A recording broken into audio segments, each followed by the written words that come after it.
on what we have done so far? Quickly.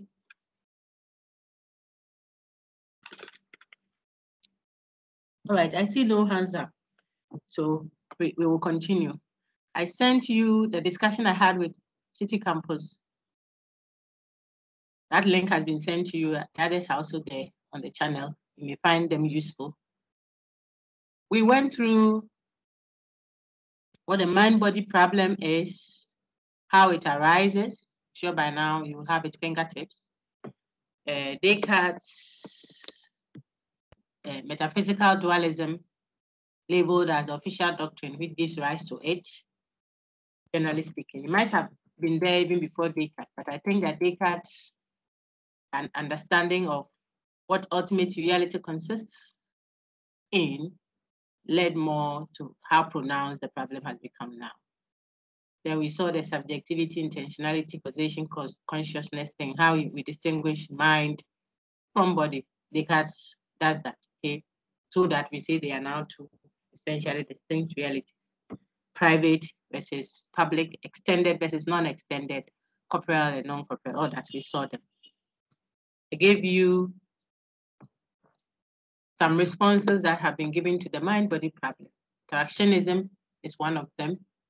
Occasionalism, pre-established, all these are already there in the slides.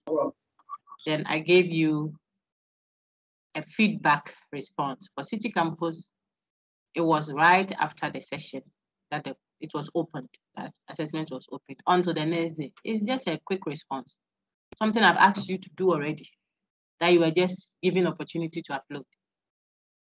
You should have done it. If you haven't done it, it's unfortunate. You have lost that mark, but you can gain your marks for the others. Make that a habit. If a class is scheduled online or in person, the classes are compulsory, my dear friends. University of Ghana lectures are compulsory, with the exception of, a few of you that for some reason, I think the Mondays time clashes with some of the other courses. And so one student cannot be at two places at the same time. That is even one of the reasons why the Monday is online, so that we can have the sessions recorded, and it's open to the whole class of over 600 now. It's open to all of you at once. Google Teams can accommodate you all to hear the lecture.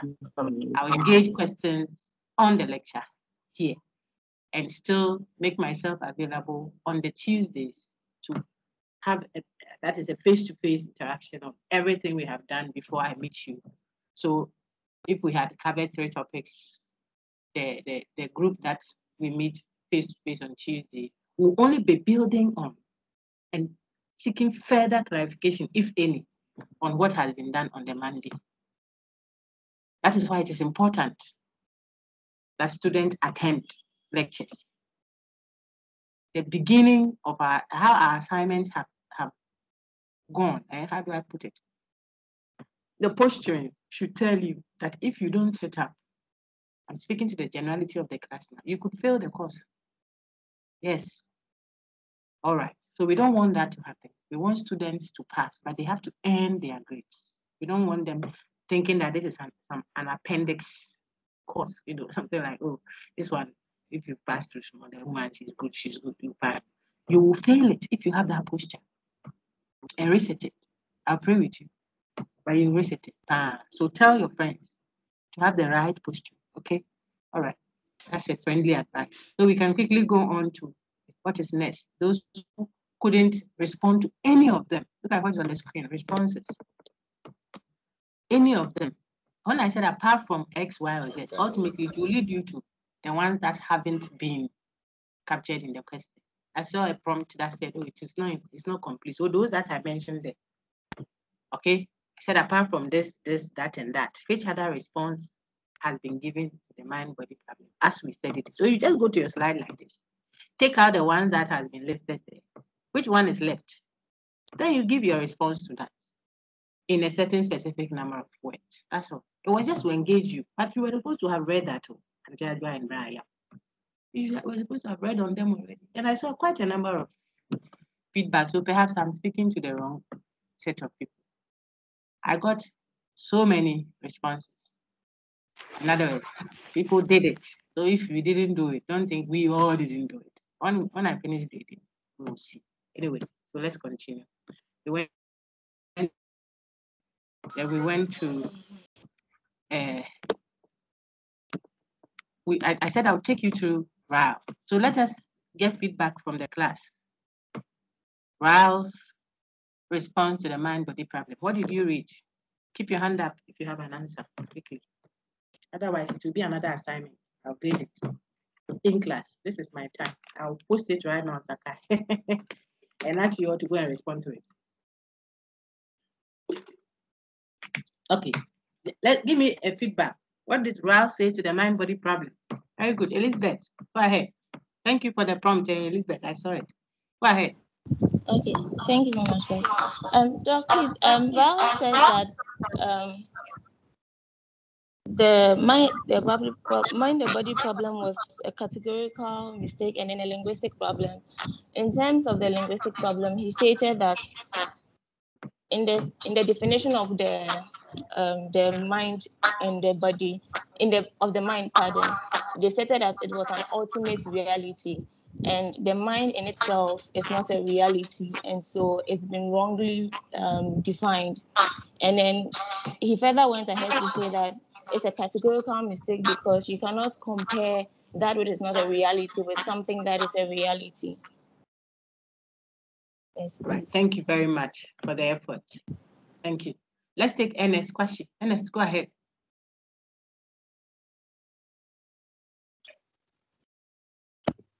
Good morning, Doc. Good morning, sir. All right, so Ralph believe that it's a category mistake to separate the mind and the body as essentially distinct features. Realities. He believes that it is absurd to do so because without the other, one cannot function properly. For instance, a ghost cannot interact with a human being in the physical environment. Therefore, he believes that the two falls under the same category so that they'll be able to function well. So you cannot separate them and then still believe that they will function as expected. Thank you very much. That's also good. An effort. I haven't said they are perfect answers, but they are good efforts. People have engaged the content. Ella Morrison, please add yours. Robert Rouse, it will come in your exam. I've said it already. Yeah, hello, madam. Yes, go ahead, Ella. Yeah, madam, please.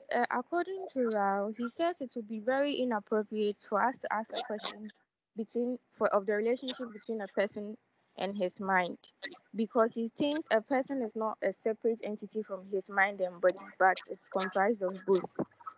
And he further states that to talk about a person's mind is to talk about a person's abilities, his liabilities, and inclinations to do things. That's what I learned. Very good. Very good. You're all doing well. So keep adding them. Listen to your friends. It is in the language. The concern is this is in the language. Okay, Mohammed. After that, I can take best. Please put your official name. I'll go and look for your name and put a mark there. So if you write Mr. Pops, what's up? This, then when I go and I Google, I go to Sakai and I'm looking for Mr. Pops and I don't see Mr. Pops, then you lose the mark. I won't repeat it again. Put your official name there. I know Elizabeth Tankam in person and by name. I know her. If she's standing here, I can testify that this lady, I know her. I even know her voice. We work at it. Meanwhile, she's not a friend, sir.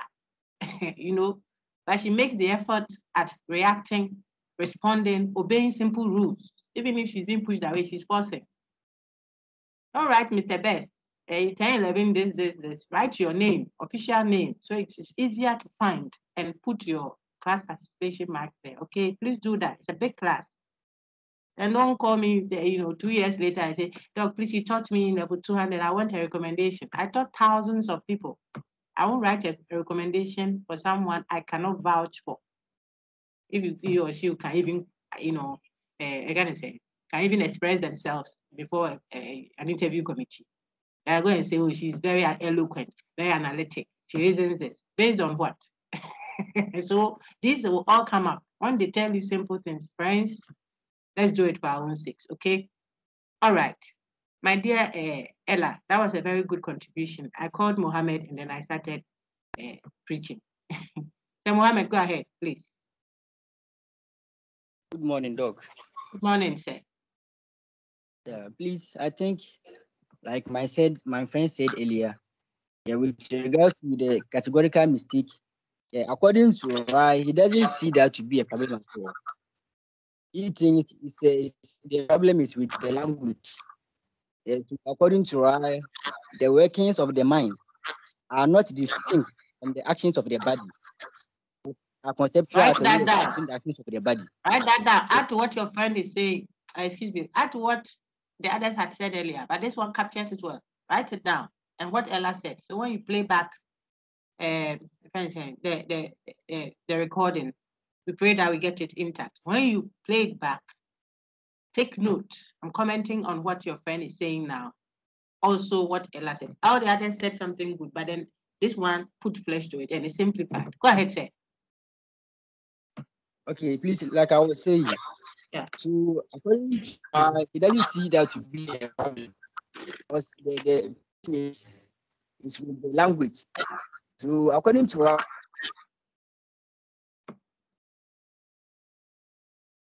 Mohammed, we are losing you. Mohammed Hussein, please. Go again. Go. Could you kindly come again? We lost that part. Oh.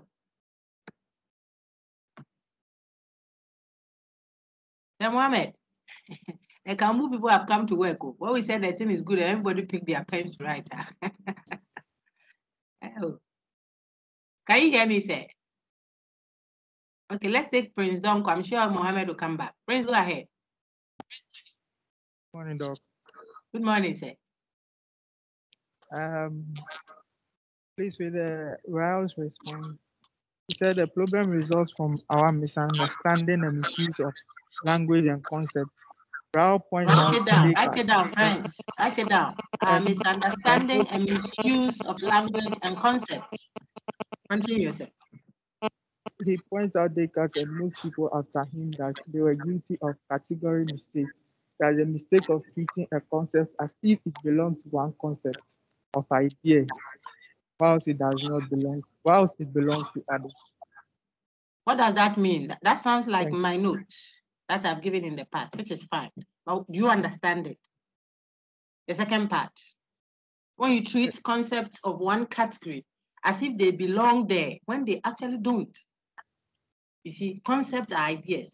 So the Gilbert Rice's book is the concept of mind, the idea of mind, how you should understand mind. That's where he discusses the notion of mind. When you want to make mind as if it's an entity, then he says, but mind is only describing, like I think it was Ella that said that, a person, an aspect of a person, if you like. Okay, so you cannot think of mind as if it's one entity. So that when you are asking about something about body, you want to talk about mind as if it belongs to the same category like the body. Body is an entity of a different kind. Mind is an entity of a different, something of a different kind. It belongs to a different category. So he uses an illustration to show that. And I don't want to take that out of someone's mouth. Perhaps someone wants to say it. Mohammed, are you back? Madam. Go ahead. Yes, madam. Yes, I'm back. Please continue. Thank you, Prince. Okay, Doc. So please, like I was saying earlier, according to Gilbert Rai, it doesn't see this to be a problem. Because it is wrong. Because according to Rai, it is wrong to categorize the mind and the body as distinct entities. So he sees the workings of the mind much different from the actions of the body.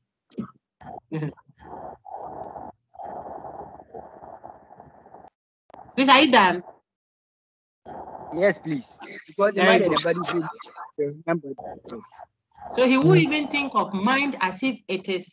See, I don't like saying the mind. Because when you say the mind, then it gives the sense of an entity there. One thing versus another. But I like to say mind. So when I'm sure that's we advance and you are also influenced by some of the writings, then you might want to say that. So he might not be a material, he might not be dealing with the mind-body problem. I'm talking about Ryle now, as the materialist will deal with it, reducing everything to matter, body. Materialist says everything ultimately that exists is what matter and not mind. While the idealist says all that exists ultimately is what mind and ideas. But so the Ryle is not necessarily making a statement about metaphysics, a statement about the existence of something. But he thinks that the whole thing is a confusion about how we are using language. A person and the state he or she is in, they are like their dispositions, if you like, what have you. That disposition, that state of being, etc., is what we describe as mind. So mind shouldn't be thought of as another entity, as we would think of what a human being, the person. So he's not saying that we are purely materials, but he says the language of it itself is the confusion. Human persons are what? A collection of all these things. That's the simplest way I can present it for you. So if we talk about a human being, like, so he says that this is a scenario that I wanted to give you. You come to the University of Ghana. Your friend, you come with your friend, and your friend asks you, where is the BAM library? And you take the person there, that's the BAM library. He asks you, where is Legon Hall, the main hall? You say, oh, that is it. Then you walk him there, that is Legon Hall. I say, oh, so where is the the sports complex or the volleyball court? You say, oh, that is it there. Hey, you have that one too. You say, yes. And you say, where is your great hall or your administration? Then you walk in there, that's the administration block, that's it. Then now the person asks, hey, so where is the University of Ghana? The University of Ghana is everything together that I have mentioned, including its systems, the rules, the statutes, lecturers, its students. So the University of Ghana is not the philosophy department alone, and it is not the lecture hall, but all of them together is the University of Ghana. You see that? So if I say the University of Ghana, I'm speaking about everything about it. But I cannot talk about the University of Ghana as I'm talking about what? The classics department or the philosophy department as particular things within. That's why it's a different category. One is a description of the state of being. Okay, so you shouldn't now be looking for something else outside of the thing. The thing comes with its aspect, its systems, its functions, how it functions, how it operates, who constitute it. All of them together is what you describe when you refer to a person. So you don't finish referring to a person, they are looking for an entity about that person, that is the mind, another entity about it, that is the body. You are confusing the language. And so if you clarify that, you see that a human person is a thing, one, finished. But he doesn't go to that extent where he'll be talking about the metaphysics of it, for you to label him as a materialist or an idealist. But you can see that he says that you shouldn't be asking the question of the mind, because it is not the mind. It is what? A person. We have a person who has all these various aspects or dispositions, if you like. If you read further, I am sure you're able to grasp it more. All right. That was still lecture 1. So look on the screen now. Maybe, Gloria, you can read that for us. Your hand is up. I don't know if it's a question or you were responding. So Gloria Bankwa, please read what is on the screen for us. Maybe it can help a little. Quick, please. Please stay on there so that if we ask you to do something, you can quickly do it, remove. Gloria, read what is on the screen for us, please. Gloria Abankwa.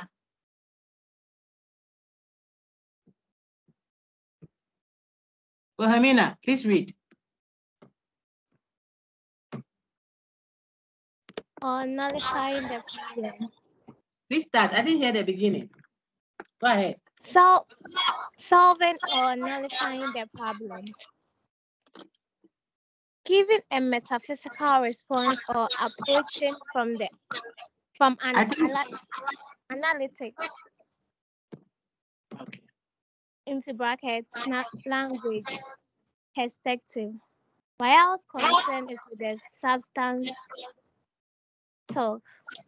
The talk. Gilbert, right? So let's explain that. His concern is with the substance talk. The fact that Descartes talks about two substances, two things, entities, realities, like Elizabeth said, two realities, two substances that are real.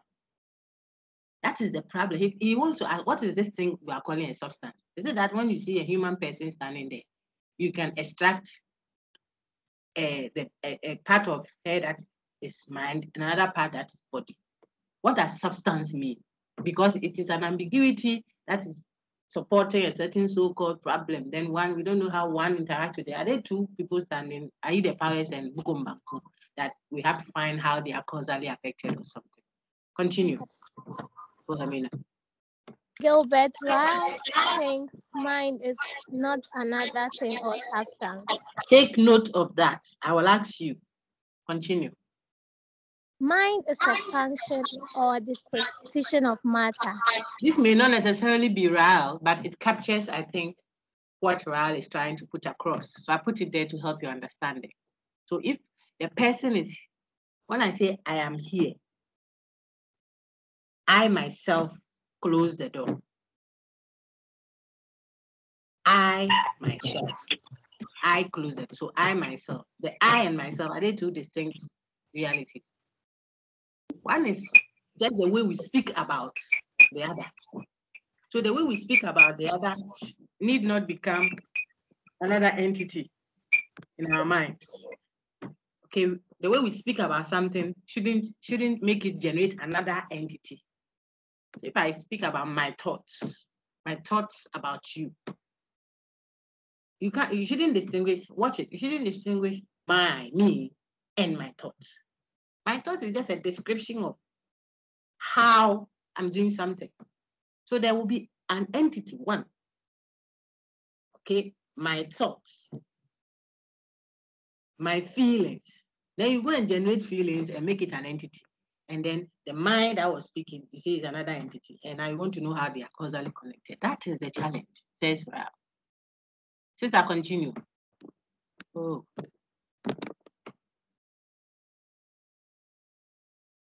My lady, continue, Hamina. So, you are muted. Choose the right language, ask the right question, and there won't be a mind-body problem after all. Very good. So you have to polish that up in your revision, and you produce a response that you don't know how much it will be worth. But I want you to read that. Apart from all the others, occasionalism, blah, blah, blah, up there, I want you to stress a bit more on Gilbert Ryle. Your colleagues at City Campus had to respond to that. Your response to us, my assignment also would need that. And that one, and I think another one. Because I said apart from all the other responses, and I listed a number so that you will be restricted to this. All right. So we can now go to our metaphysical dualist view that has now led us to one of the responses. What is the idealist view of reality?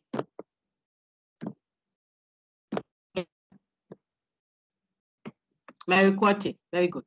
I like the way the class is active. Very good. Do that, and then we will have a fine time all the time. Yeah? Mary, go ahead. What's the idealist view of reality?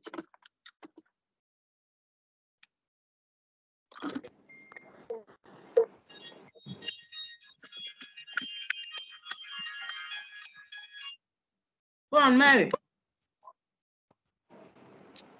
Michael Quissy. Let's take it. I think Mary is traveling. Go ahead, Michael. Hello. Hello. Go ahead, Michael. Good morning, Doctor. Good morning.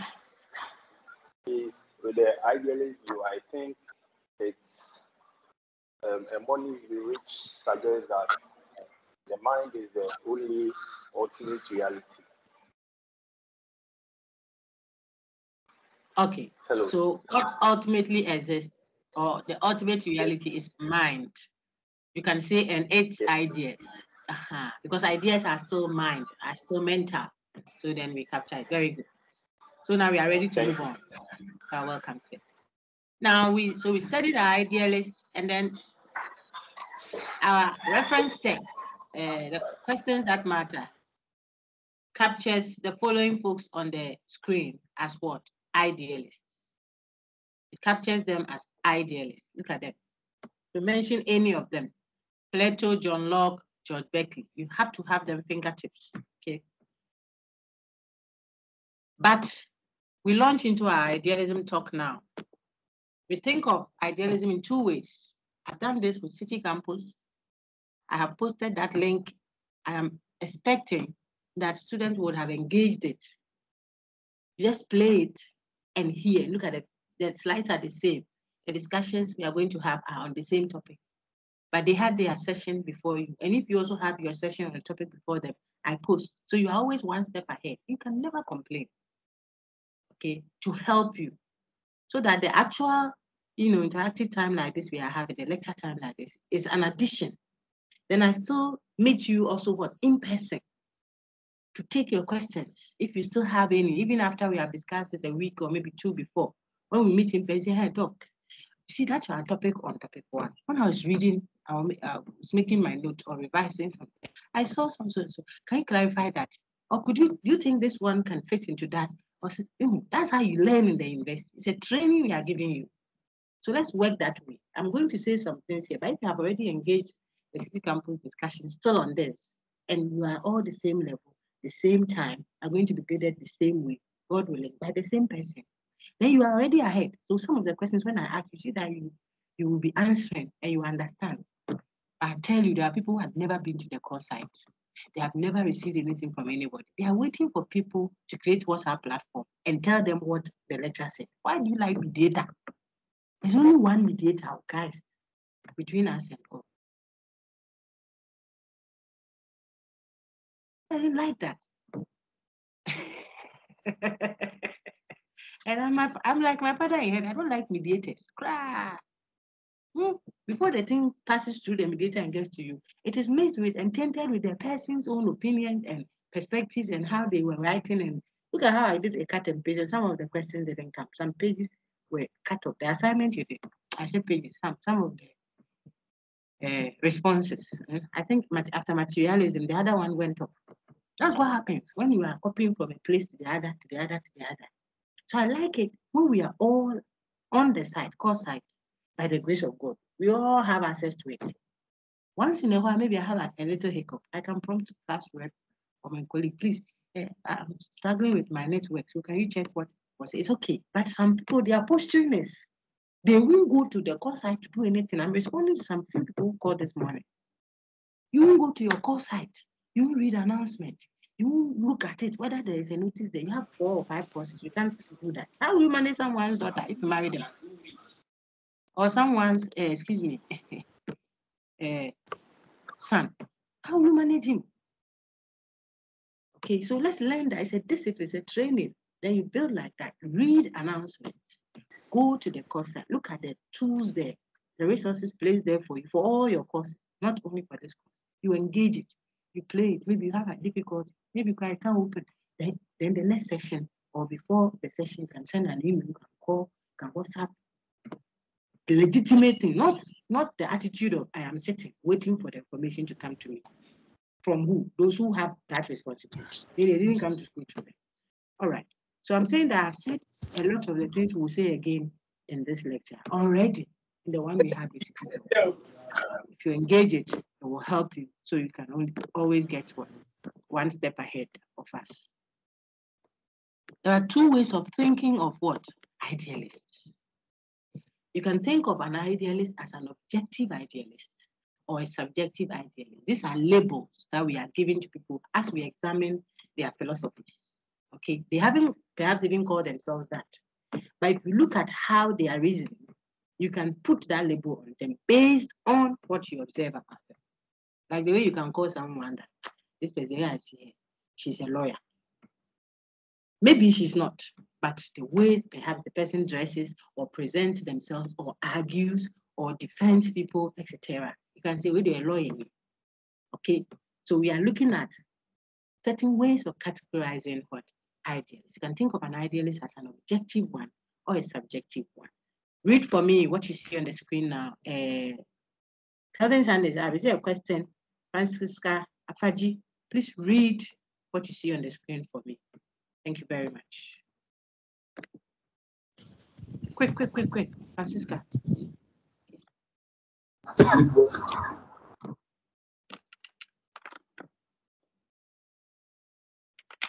Calvin, please read for me.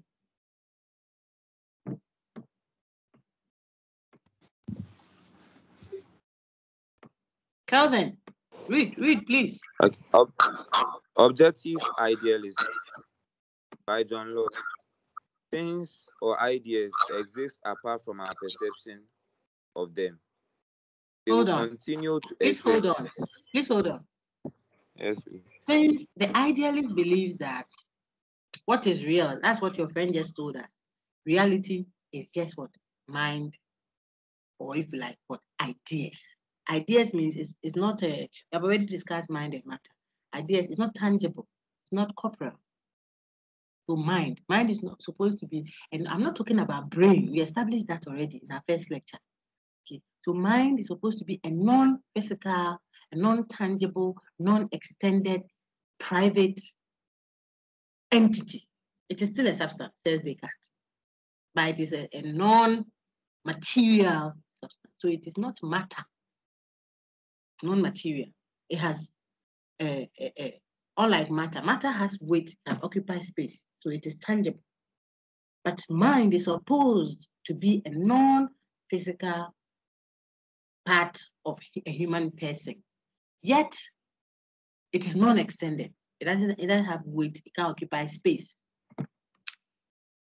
The idealist says what actually exists, the real thing. We went through all of that. He said, if I want to create a nice building, I want to construct a building, I'll create it in my mind before I even put it on paper, design. If it's a dress, so the real thing, the reality, according to the idealist, is non-physical. It's mind and what? It's idea. That is what really exists, reality. That is why you can have a car. I said all this. That's why you can have a car, a tangible car, moving on the road. The next time you find it, it is ashes. It can change. It can be destroyed. Plato, the two worlds. Because the material things for an idealist like Plato, see why we label him aside. The real things are not physical. The church folks amongst us, we tell ourselves that this world and everything in it is passing away. It's not real. Are we crazy when we say that? No, because of our conception, what we are conceiving when we talk about what? The real. Don't we buy dresses to wear? Don't we eat? Sister, didn't you make up this morning? A little touch there. The body is not real, but you are putting powder on it. Are you crazy? No, you're not. Before long, it will be all wrinkled up. This is so front and back. Eh? Give it, it's just a matter of time. Give it about 10 years. Or at most, maybe 15 or 20 years. After your first child, second child, third child, you can push it for all you like. It will drop. Because the physical, everything that is physical is changing. Plato said, we learned it in level 100. The world of forms and the world of appearance. And Plato says, what is real is not tangible. It doesn't change. It is not destructible. You cannot destroy the real conception. That real idea of beauty cannot be destroyed. But how it presents itself materially can be destroyed. That's why we can destroy it. We said all of that. Now, if the idealist is making that claim, that what ultimately exists is mind, in other words, a non-material substance. Substance, but it is non-material. I thought that whenever we hear substance, we think of it as matter. please, because we are conversing, it's an interaction. I don't want to activate mute all. Then you come and sit there and listen to me, a monologue. That's not pleasant. I hope you see that. I want to be able to engage you. So I mute all in a way that you can unmute yourself when there's something really pressing you have to put across. But check so that we don't disturb others. The feedback can be very unpleasant for some. Okay. So you are able to unmute yourself intentionally. So I left it that way so that you don't become, like you have to sit there. You don't have a say. No. But if you abuse it, then I'll go and activate it. And everybody will be silent. I'll talk. Then there's no point making you sit like this and waste your data. Then I should just do recorded lectures and put them. But you need to engage. That is why I have opened it. Why? So please keep your thing on mute. We still do not have a good number given the class size. I mean, this is a lot of people online, but the class is a big class. Main campus is very big. So tell your friends, I have the attendance. When I pull it down, I'll get everybody that attended. And I will call people to respond abruptly. If I call you like I'm doing and you are not, it means you have just logged on. You are not there. You lose the attendance. I want people to take the classes serious. And when we check and you are another student, these other courses that have these lectures at the same time, then you can be exempted. But if you don't have course A or course B, which has a lecture at this time, and you are booked for that group, you will lose the mark. People must be disciplined. We are training a lot of people that don't know how to discipline themselves in society. They just have degrees. I don't want you to be one of them. So I'll help you, and you will help me also. Tell your friends. All right. So if it is idealism, and I hold on to that view, then I'm saying that what really exists is mind. Don't go and look for, when I say mind, don't start thinking brain, the whitish fluid in our head. Otherwise, you won't see where we are going to. We're going to enter into a metaphysical frame. So if you set it right, then we sail up like you are praying in tongues, they are just rising and rising. If you don't set it out, you get confused, you're tired. Mind is not brain that these people are referring to. No, brain is a substance that is material. I can do brain transplant, can take your brain and put it into someone else's brain because that one is inside your head. Mind, as these people are discussing it from Plato's official doctrine, which has led to the idealist position that we are dealing with now. That mind is not talking about a material substance, clarified.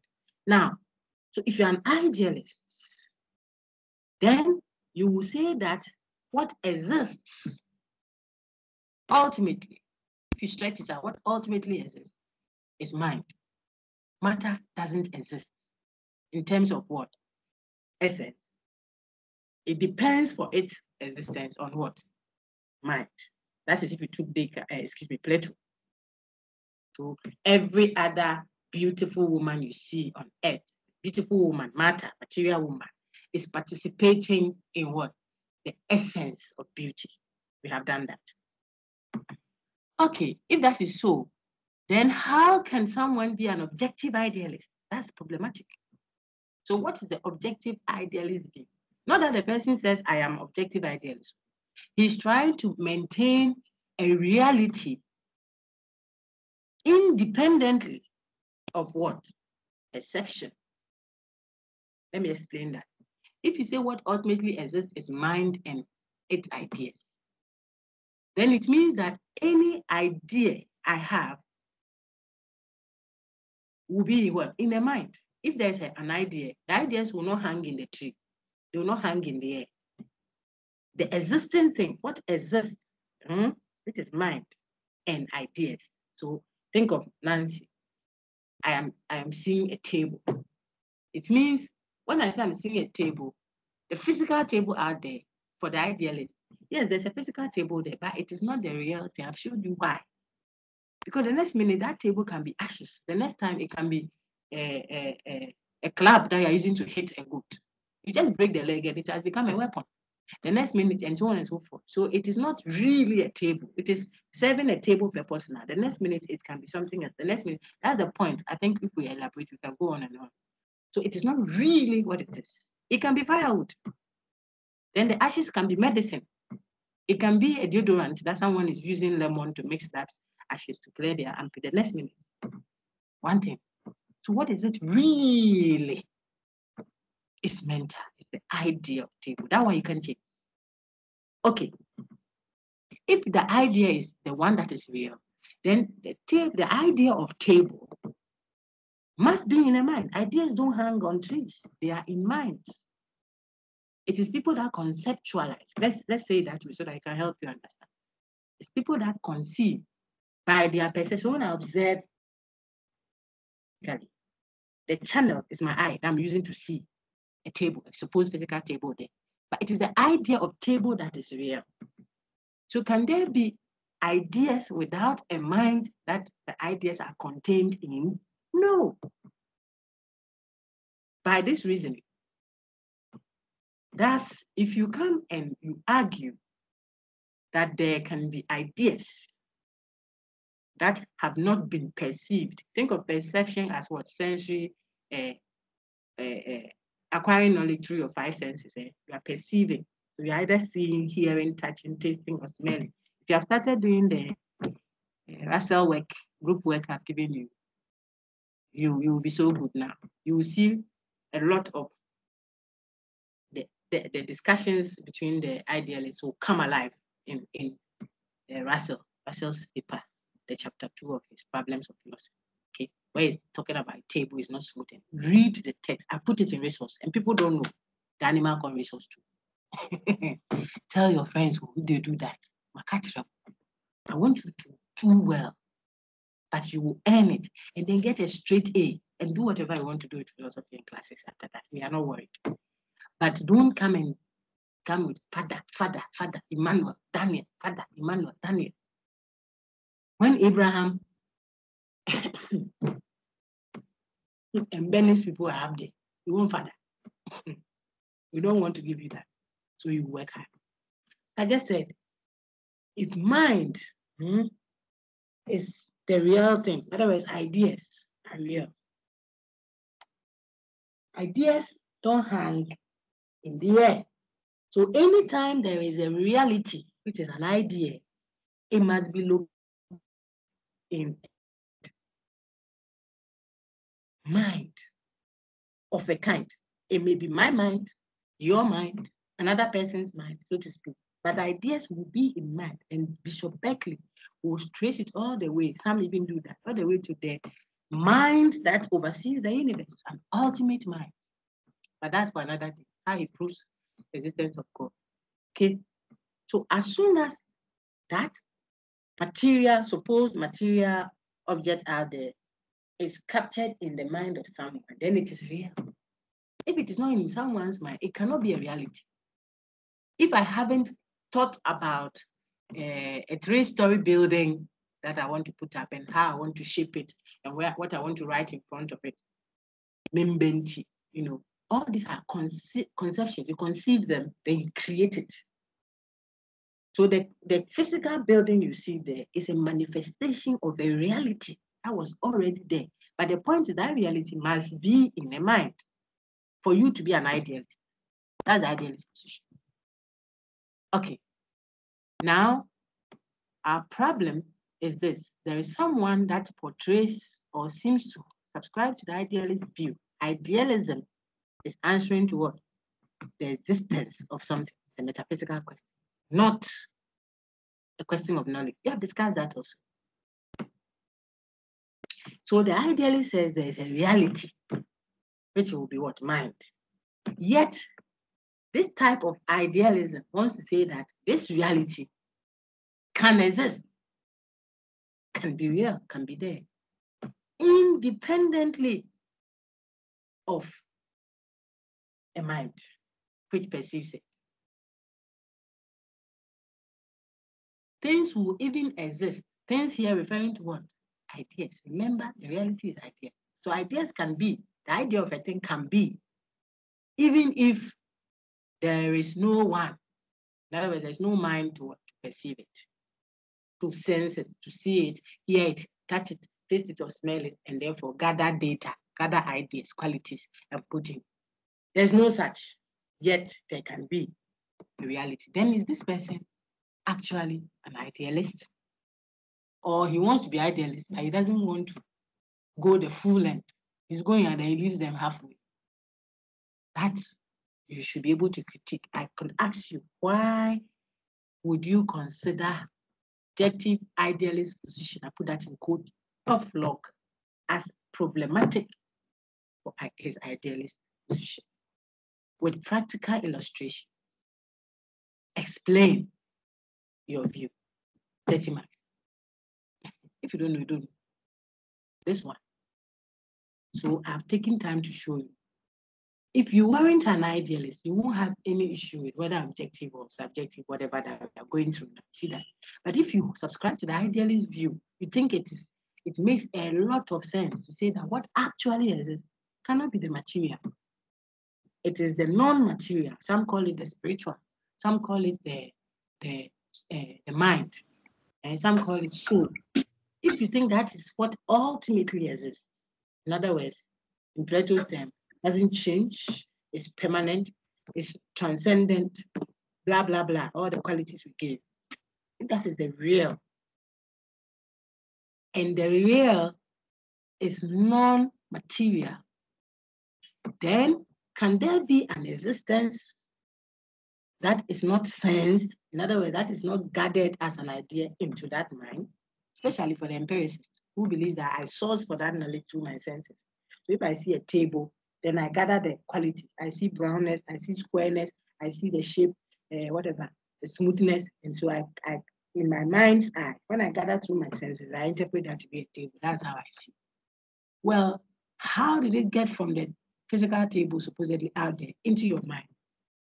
If there is no mind, can there be a physical table? Can a tree be fallen? That's what we read the last time. Can a tree be fallen over in an island that is deserted? If there is no human being there, forget about the ultimate conscious mind. If there is no human being there to observe it, in other words, there is no mind, let's say that, to gather ideas of tree, ideas of the sound falling down, boom, or whatever. If there's no human being, can there ever exist such a thing? Existence, metaphysics, not appearance. So that's the contention. My friend, I've read all, I've said all, so now you will read over. And I'm sure that if you play it in tandem with the previous lectures, you should see what the contention is. Then we move on to the particular details. Please go ahead. Was it Calvin? Calvin, go ahead. Yes, please. They will continue to exist even if we did not exist to perceive them. Recall Plato. Why is he considered objective idealist? Subjective idealist, George Berkeley. Things or ideas depend on perception for their existence. If it is not perceived, then it cannot be. They would cease to exist if all perceivers cease to exist. To be is to be perceived. Very good. This one, you should know it like the way you know your Bible. That's a wrong analogy. There will be trouble. You should know it. To be is to be perceived. Whose view is that? I want a chorus answer. George Berkeley. George Berkeley. Very good. Okay, is that a materialist position?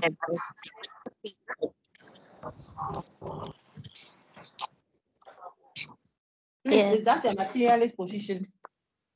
No. No, please, ma'am. No, please. Very good. It's an idealist. You see that some of your friends said yes. Okay, so it is a no. It is not a materialist position, it's an idealist position. Very good. Now we can build on that. Who would you label as a subjective idea? We all agree to be George Berkeley. And we'll think of Plato as an objective idealist. Okay, that things can exist and we do not even know. Why? Because we don't need to know for the thing to exist. The thing has independent existence. All right, enough. Now let's move on to our substance proper. So we know the two main. Now look at why we would call Locke an objective idealist. See what he subscribes to. Let's take Jarvis. Kwache. Thank you very, very much, Kelvin. You read well. Hafiz, go ahead. Okay, madam. Beliefs in substance. That's mind, matter, dualism. We are talking about Locke. Don't get disoriented. Continue, please. Thank you. Please, madam, your listening is far here. Locke's philosophy summarized. 1. Beliefs in substance. Mind, matter, dualism. Like Descartes, John Locke believed that there is an underlying something, material substance, which opposes the physical qualities of sensible things, such as size, shape, color, position, sound, and movement, and an underlying something, mental substance, which opposes intellect. Please, madam, scroll down a bit. Hello? Is it okay? Doc, please scroll down a bit. Is it okay? Down rather. Is it okay? Yes, down, yeah. Yes, please. Okay. Which oppose intellectual activities such as thinking, willing, denying, and doubting. Well done. So just like we know of Descartes already, so I won't spend too much time on it. Locke, look at Locke. Locke, is Locke empiricist or rationalist, friends? I want a chorus answer.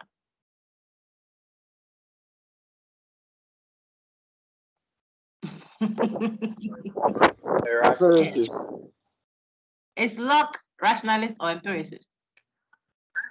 He's an empiricist. Very good. He's an empiricist. But we all know that Descartes is a rationalist. Yes. Yet when it comes to their metaphysics, we are inclined to think of them as belonging together. So just like Descartes, Locke also thinks there are two ultimate substances that exist, mind and matter. So you see that Descartes was not crazy. Even his opponents agreed with him about the metaphysics, the ultimate reality. Perhaps because he was building on something that he said. I don't know. But they share in what? That believe in what? Metaphysical substance. The dualists believe in what? Metaphysical substance. Very good. That was the first point. Please read the second one for us. It is still on dualism, but this time epistemological dualism. The first one was metaphysical dualism. We label Locke aside. For this, the second point our friend is going to read, it captures his what? Epistemological dualism. When it comes to the question of knowledge, he subscribes to what? A certain view that is labeled as what? Epistemological dualism. What is that? Go ahead. Locke, the knower and the known, epistemological dualist, believes that two main things are involved in the act of knowing. The knower, that is mind, and the known, that is ideas, which correspond to things in the external world. Problem. We have a big problem there. I think in a city campus one, I elaborated a bit. I talked even about representation, how our MPs will go and represent us. And we say, how do you know when people represent someone already tells you that there can be challenges? Because I tell them that go and tell the lady that I feel her. Then the guy will go and say it the way he wants to say it and create problems for me. Representation. People go parliament, they are supposed to go and stand there and say things for us. if Accra requires let's say Accra is 4 billion people, I don't know, I've not checked in recent times. If we were 4 billion people and we have an MP or a regional minister representing us, how can he represent all? Look at the number of people. You see, so representation already comes with its problems. If we did philosophy of our political philosophy a little, we did some Plato last semester. Why he doesn't want democracy and all that, because blah blah blah. So the people don't represent. Now, if you say our ideas, that will lead to a problem. So I want you to see it quickly. When we say the reality is what? The ideas we have off the table. When I observe a table as an empiricist, I will see that it is smooth when I touch it. Okay.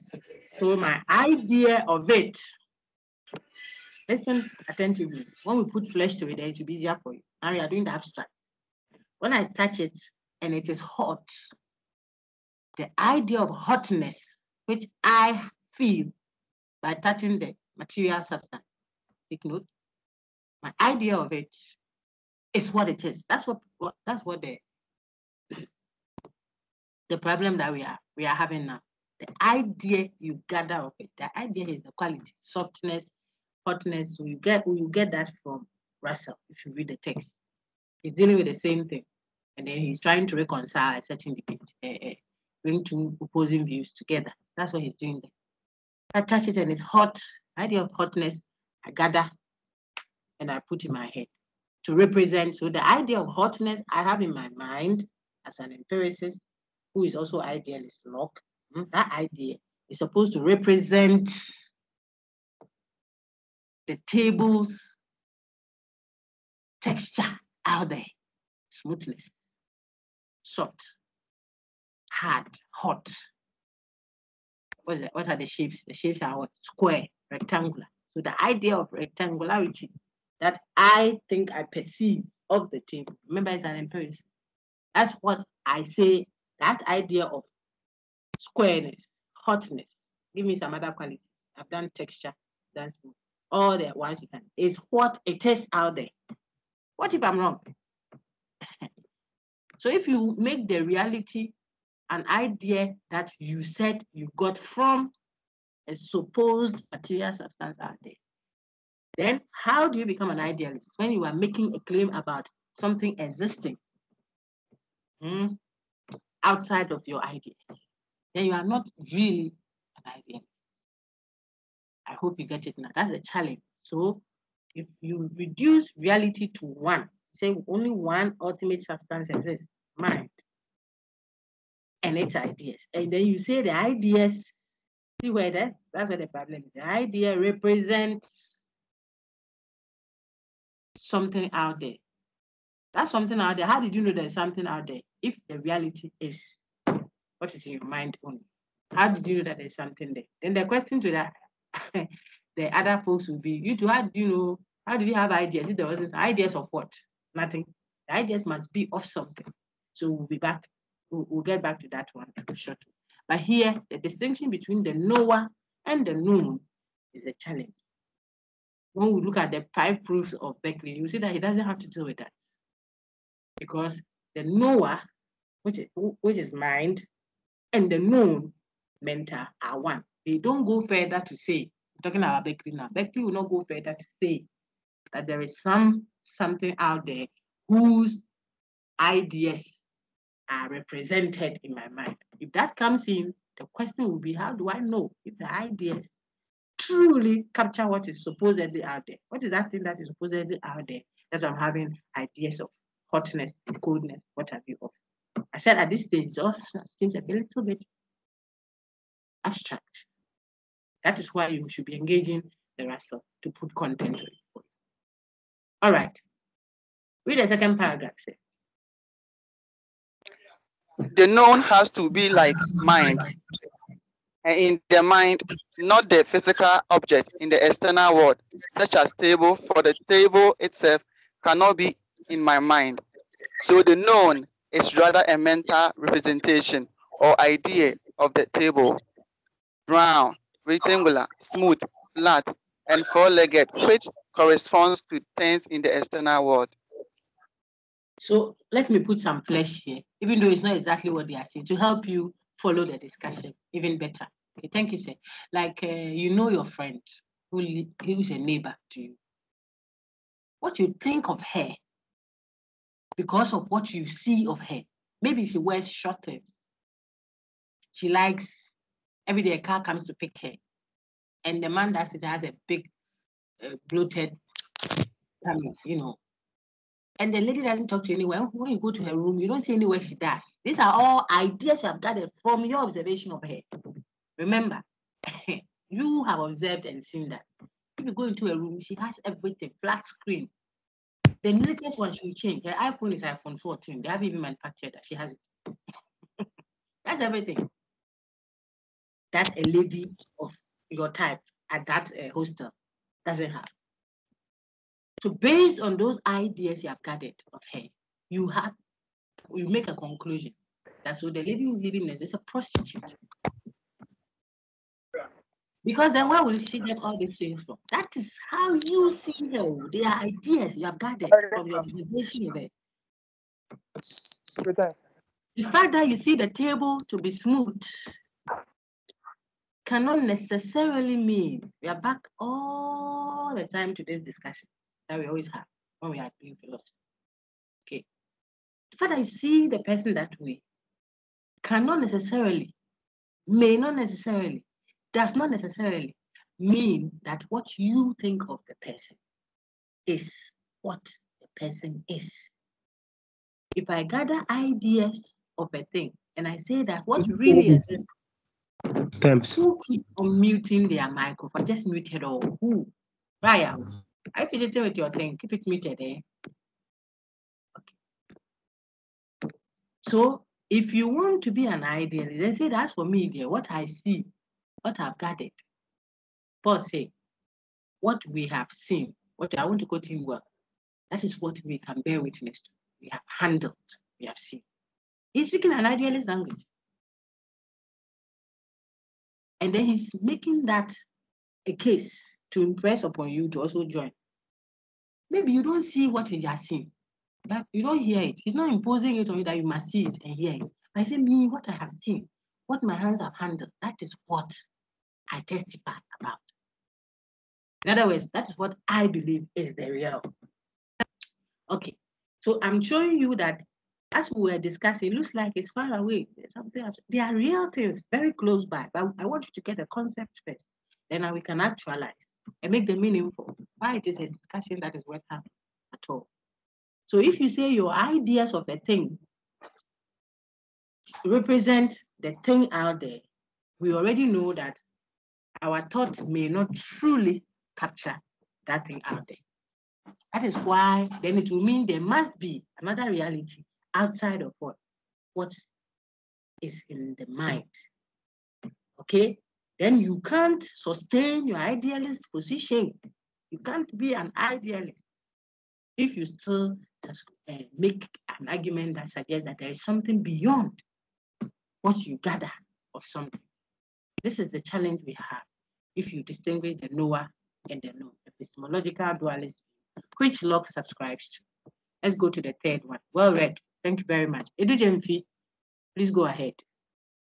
So that I can take a lady. Agnes, don't be on standby. Edu Jemfi, go ahead. Roxanne. Agnes, please read. I think Edu Jemfi's hand just, well, Agnes, don't call. If you can read, please go ahead. Madam. Yes. Yes, please, can you hear me? I can hear you clearly. Look, primary, secondary sensory qualities. Take note. Distinguishes This is also one reason why we label Locke as what? An objective idealist. We have seen that he believes in the dualism of mind and body and a metaphysical dualist position. Then two, we saw his what? Epistemological dualist position. He distinguishes the knower from the known. I'm not talking Noah's Ark, N-O-A-H, no. If you spell that for you, I'll give you wrong. The knower, the one knowing something. So, and he's an empiricist, so he uses the 5 channels. The one sensing, so he distinguishes the sensor, the one sensing, from that which is sensed. He distinguishes that. That creates a problem for him, I showed you. If you do that, then it means that there has to be a substance that is distinct from the sensor. The sensor is mind. So if you distinguish the thing that is being sensed from the sensor, then you are no longer sustaining an idealist position when it comes to what ultimately exists. It means that he doesn't really defend his idealism well. Remember the starting point. He believes that what mind and matter are two distinct substances. That even alone should throw his idealism out. Except that he says, what I observe out there is a representation that I've gathered into my mind. So what I have in my mind is the real one. Okay, what is out there, I don't know its reality. The reality is what I have in my mind. However, it represents what is out there. What kind of idealism would that be? Okay, So now our sister is reading the third point.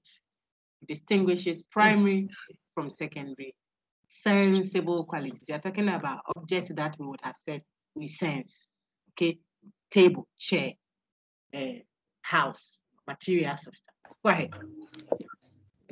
Distinguishes primary and secondary sensible qualities.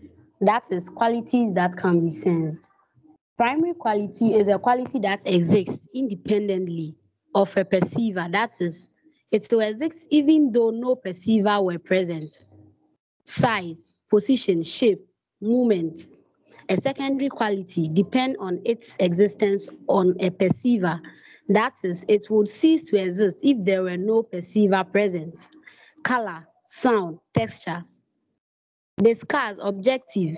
Our ideas resemble the quality in the object out there. Sensitive. They are relative or dependent.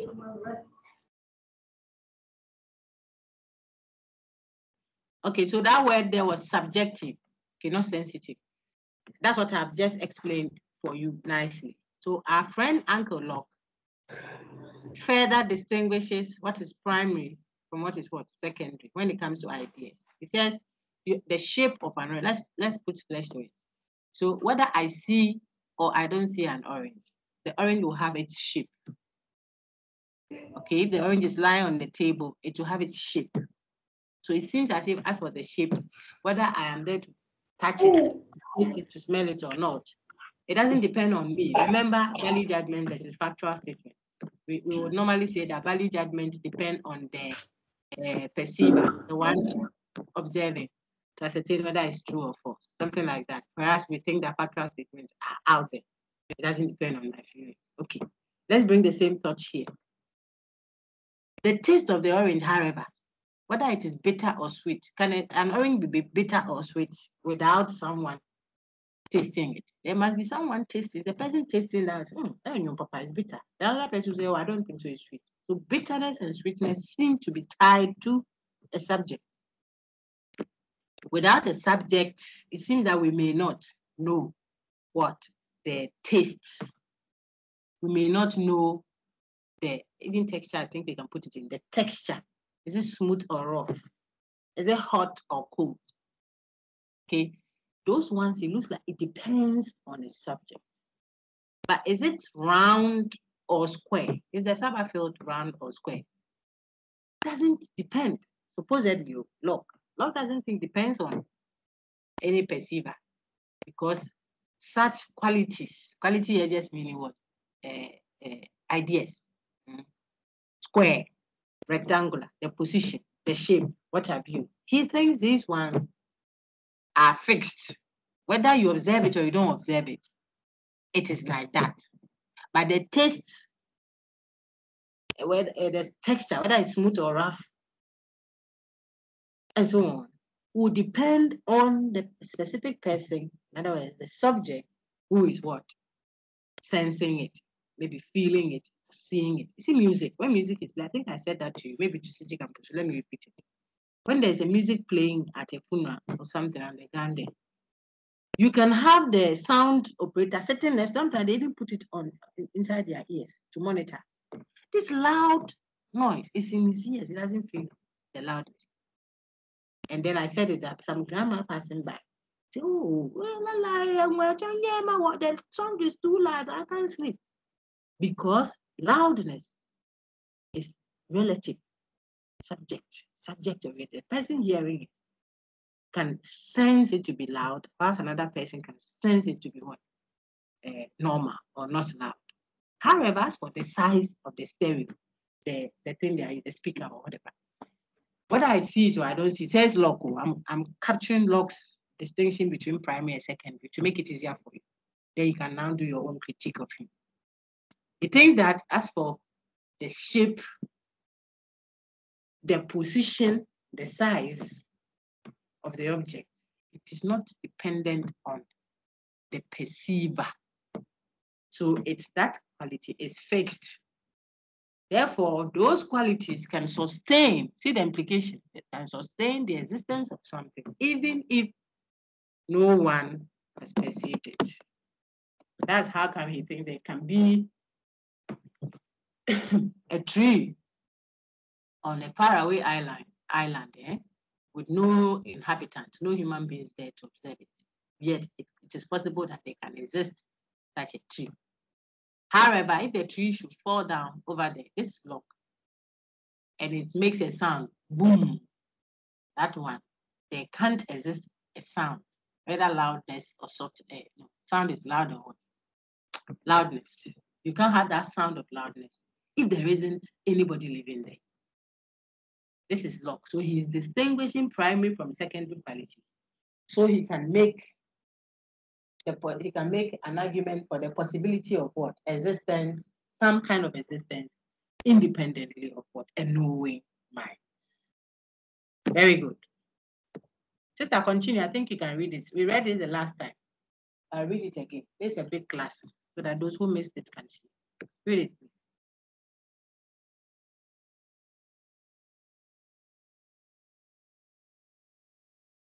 Oh, my lady, can you read for me, please? If you are not ready, let's take. I said that someone should be on standby.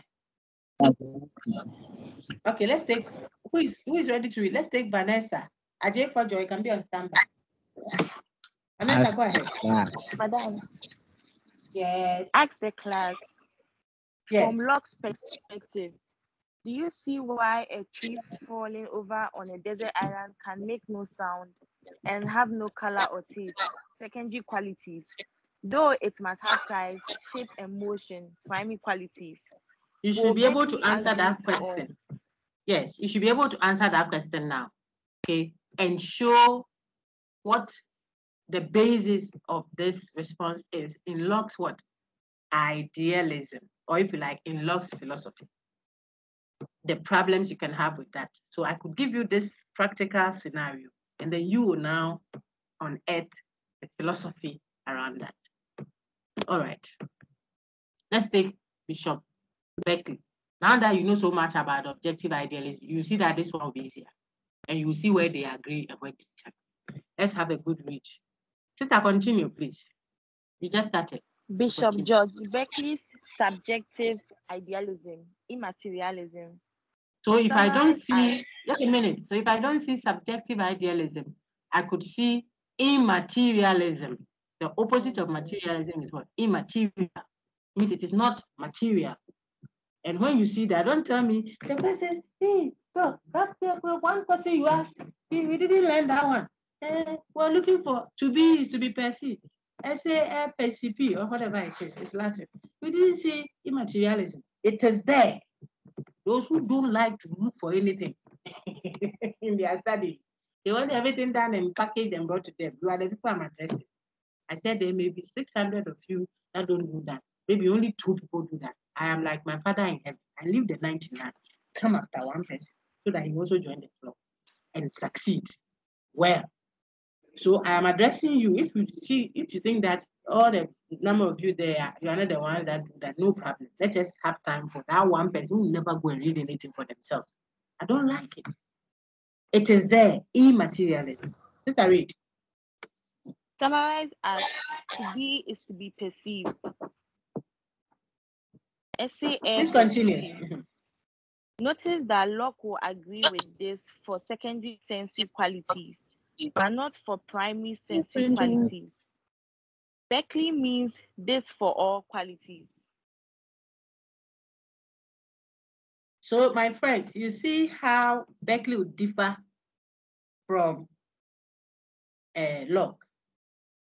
He will differ because he will not distinguish between subjective and what? Objective. He thinks all qualities, any idea, quality I mean idea of softness, idea of hotness, coldness, smoothness, all the ones, the shape, what have you, are subjective. It is connected to the subject. You see. Oh, so you see the shape of the field too. It depends on who is viewing. Hey, Brad Berkeley, yes, Wafa. That's what I'm saying. There's Berkeley. But I thought that's for the taste. We all agree that something that tastes sweet to me, even myself, the next minute when I get malaria or I'm pregnant, maybe the sweet, whatever food will not taste bitter. So we understand that's what taste is always relative to the subject. But the size too, say yes. You'll be shocked.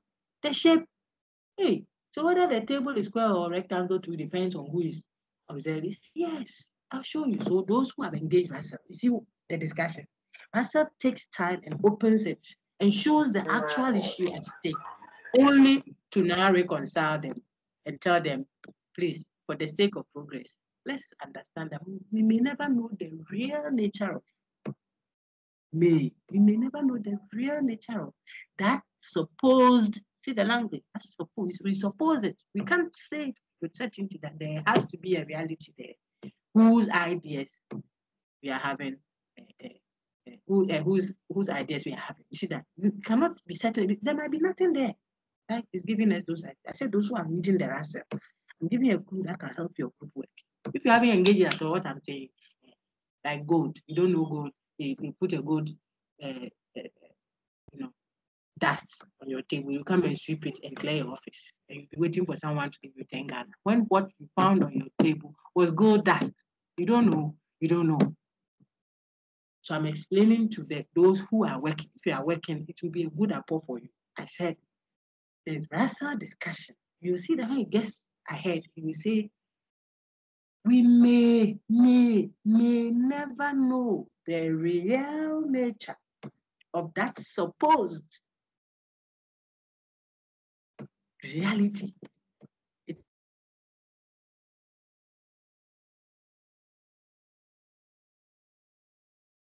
A supposed reality, even if there is such a reality at all. He always puts it there. Look at the text. Even if there is such, he makes it a conditional statement. Even if there is such, which is giving us ideas, we may never know. It doesn't say we cannot know. That would be idealism, the Berkeley folks. That one too is too an overstatement, audacious statement. Why do you say there may not be, there cannot be? And you can't say there can. So he says, even if there is such, the true nature of it, we may never know. We may never know. So please, friends, let's continue. Let's assume with what we have so far, work with it. That's what Russell is doing there. So that we can make progress. Because we are living in a world we didn't create. We have to survive. So if we are looking for what is truly the nature of the table, what is truly the nature of this, we may go angry. So let's go and manage with matter for now. Let's work. That is the posturing of the Russell text. But he opens out the supposed debate, which is central. You think it's the table we are talking about here?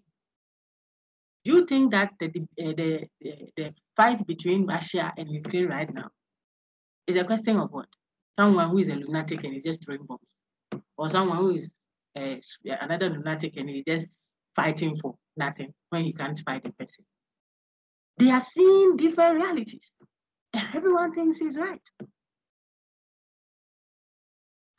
If you go to the trotro station and the mate and whoever, the passenger, are fighting, the passenger is in suit, going for interview, and he has given the mate 6 cedis or 10 cedis, and he's expecting his change 4 cedis, and the mate said, I gave you 3 and this one said, and they are fighting. You think it's about what they think is really happening.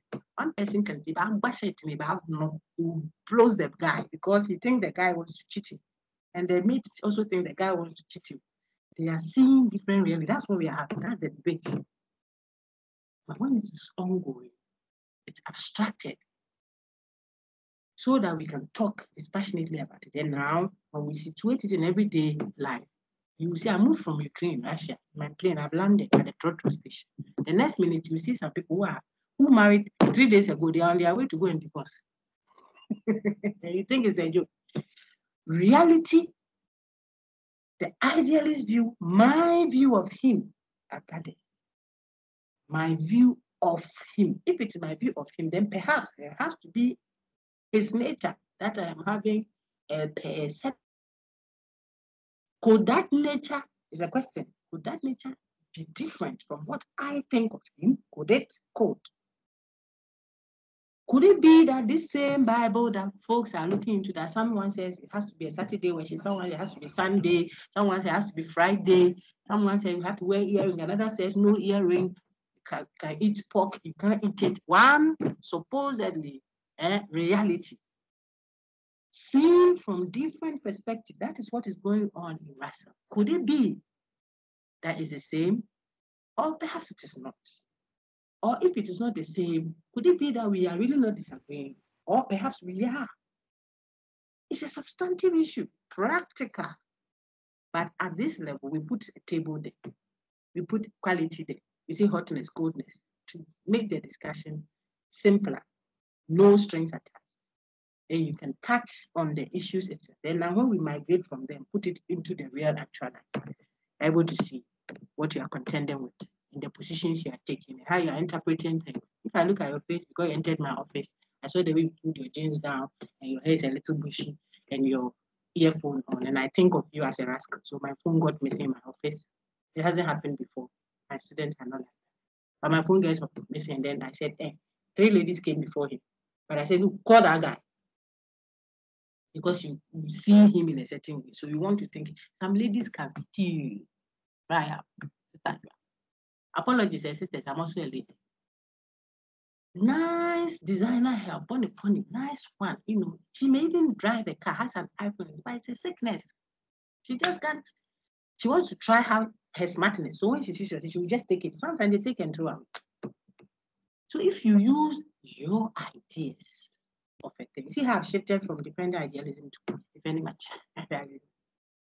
Just so you play the devil's advocate to bring out the discussion, people to see. So we want us all to be wary, be cautious when we are imposing from what we think of a thing to the other, or better still, when we think we have seen the reality, or better still, when we are making claims from the reality. So it goes both ways.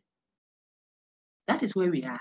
Tie this into myself and you do fine. So our friend here on the screen now, please, Beckley, doesn't think that there are certain qualities, those ones there, they don't depend on the subject. And so they are the primary ones, which can be there even if it hasn't been said. You will see then that even Plato may not agree with you. Plato will show the line of Uncle Locke, even though Plato is rationalist and Locke is. Because Plato believes there's reality that we haven't apprehended. The fact that we don't know it doesn't mean it's not. Okay, so color, taste, shape, motion, sound, what have you, according to Beckley, all depend on the observer. Okay, so read. Is this essay that is reading? Let me take someone else before they beat me up. Tabitha Mensah. I said someone should be on standby. Now I'm going to. Madam. Was it Obed? Obed. I have to be on standby. Yes. Was it Obed? Who did I ask to be on standby? Because the person will beat me up. Okay, don't worry. If I ask you to be on standby, don't worry, I'll give you the mark. So I forgot it. The names are many, and all the hands are up. I don't know who's scored. So let's get Tabitha. Tabitha.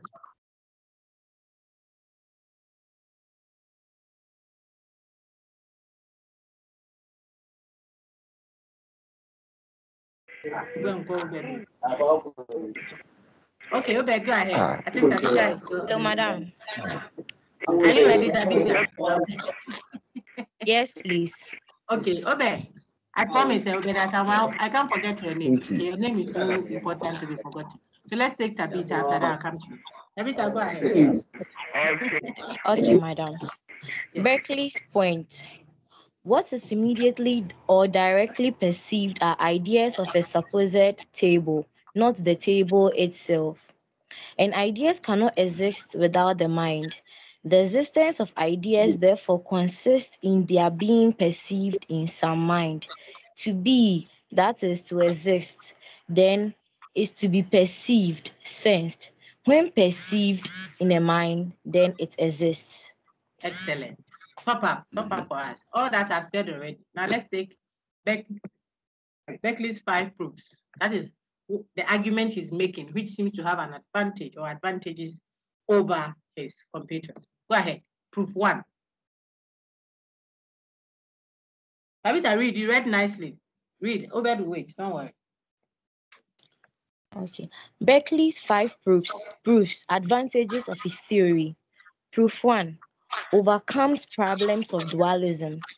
All the overcomes problems metaphysics. associated, sorry, please, all the problems associated with dualism, from the metaphysical one to the epistemological one, Uncle Wesley doesn't have to contend with them. He won't even face them. See why that is so.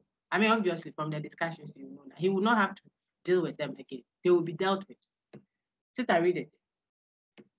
Overcomes metaphysical mind-body problem, since for him there is only one reality, mind and its ideas. And 2, overcomes epistemological problem of dualism, how immaterial minds can know material objects in the physical world, such as table, since for him reality is ideas, which is same as mind. So he doesn't have to be worried about how that question, one of you even touched on it when you were giving responses on Ra. How can immaterial mind grasp material objects? How? It is a difficulty. He doesn't have to deal with that because the reality is only mind and something like mind. So they are alike ideas. Proof 1, continue. And Tabitha, finish that, then Obed will take the next one. Okay, madam. No Please, need dog, for him to answer resend your screen. Is it okay now?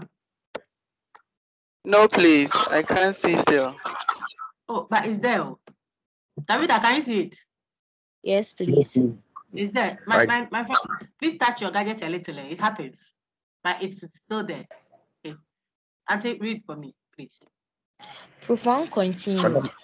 No need for him to answer the question addressed to Locke that how do we know if our ideas of the table truly represent or correspond to the table Locke claims exist in the external world? For Berkeley, there is no... You understand that one? Class, I think that you do, from what I've said. Our friend now doesn't have to explain, I'm talking about Berkeley now, doesn't have to explain how our ideas represent a certain supposed table out there, material reality out there. He doesn't have to explain that because for him, there isn't any supposed reality out there. This is the Berkeleyan view of idealism. There wouldn't have to be any table beyond my ideas of it. My ideas of it. Of what? That's the question. We can now ask Berkeley. Let's take it. Ideas of what? Ideas of nothing. Ideas must be gathered of something. Well, he says it doesn't have to be something material. The something can still be conceptual. Because before you even have that something out there, you conceive it to create it. So the reality is still in mind. Before God said, let there be, he had already conceptualized what he wants to have. So let there be this, let there be that. Moving man, putting the eye where he put it and the ear where he put it, if you believe that he did, was based on a plan that he had. Nothing came as a surprise. Look what happened. No. The guy was in charge. He's still in charge. He knows what he's doing. Amen. Amen. So, so it isn't like the material. If you see a carpenter molding or a potter, I think I used a potter the last time. You will be amazed. Or you go to a woman's kitchen, typical African kitchen, they are cooking. If you see the ingredients and the combinations of things there, you will be shocked. The person knows what they are doing. They are putting them all together. Little pepper here, grandma, give me garlic, small, bite it, open beans, the big one, break it into, sometimes they put in the mouth, cat. Hey, what are these people doing? A benquine one. When they finish and they dish it into a benquine is palm nut soup, you also don't know. Dish it into a soup, you open it. Everything is inside. Medicine. Even what they put it in, the fufu is in the bowl, the local pot, the mashup pot, the local one. That's even medicine. Watch it in the leaves, it's medicine. You don't know. Panty thinking that there is a combination of food, negative, whatever, the wormer, put in one food. They know what they are about. I think we are going to stand, they are going to design chips and chicken. So you know what's up. What is the point? So the idea is there. The manufacturing of it will come with several things. Roll back quickly to where we stood. Roll back quickly to where the sister read that I'm reacting to. Don't worry. How do we know if her ideas of the table truly represent or something out there? That is for Locke to answer. He is saying there's something truly beyond the ideas. As for Uncle Becky, you don't need to answer that because my ideas that I have is what is real. There's nothing outside there. It could be that I'm hallucinating. Do you know that? There might be nothing out there. People will be working at night and they will hear footsteps and they'll be running. They are hearing footsteps. When you come materially, physically, you won't see anything there. Nothing is chasing them. But you can create something that will scare you yourself. Hey, something's coming. You are in the room, and especially those who fear rats. If you go and live in some place because of camp meeting or something, the boarding house that you went to, Sajan, has rats there. And then you saw one during the day. In the night, even if they haven't come, because they are busily eating some bola that the camp meeting people through. But that night, people can't sleep. They will catabro the whole night. They are not in the spirit. They are waiting for rats. You see, meanwhile, the rat hasn't come. So I'm just showing you both sides of it. There may not be any reality after all. I'm talking now about what? The physical reality out there. Yet you could be having ideas. That's why it makes sense for Beckley to say, it is the ideas I'm having, you are having. That is real. We can't suppose that there was anything there. Didn't you hear that people climb trees and go and hide? Rather than are sitting all of a sudden, he starts climbing a tree and going up there. When you look outside, you can't see any physical thing. Maybe he's seeing something that you cannot see. All right. So I gave you a view, critiqued it, then I took the opposite view, as if I'm going to support it. Then I critiqued that also. What should you know with all the long talk on this slide? Beckley doesn't have to confront the problem of what? Determining what that reality, the nature of that physical reality is out there. Because he doesn't make a claim that there is any such. He says the real thing is me, the mind that is knowing, and then that which is what? Known. And that which is known is what? Ideas. Immaterial. Not some matter out there. He hasn't made any claim of that. So he doesn't have to answer this question. The one that has to is Locke. You see how I've repeated the same thing differently because I'll ask you. For Beckley, the difference between my ideas or our ideas and reality. To be is to be perceived. In not more than 3 pages, this is a possible question. Interrogate Beckley's idealist view that claims that to be is to be perceived. Illustrate your examination of this view with what? Practical example. Full stop. I'm asking you to interrogate, critique, ask it questions, review it. Hey, I critique, you can say, well, even though he has this one so strength, I have a challenge with this and this. Within his frame that he has chosen, idealism, you can do that. Thank you very much. Now I can take say Asamoah. Thank you, Tabitha. You read very well. Well done. Go on, Obed. Everyone who has read that well, I just wanted to comment. Go ahead. Please, I have a question. Who's this? Okay, if there are questions among the hands raised, then please ask. All this one, I thought there are people who want to read. I've seen more than 20 hands. Okay, please ask your question. After that, we'll come. Okay, madam, please, according to Beckley, he's saying that you don't need, as far as we've thought about, table exists. If I'm right, so I want to find out something. So does it mean that the fact that we've thought about God means that God exists or what? I didn't get the initial part of your question. You want to know what Beckley's point is when he says there is no table?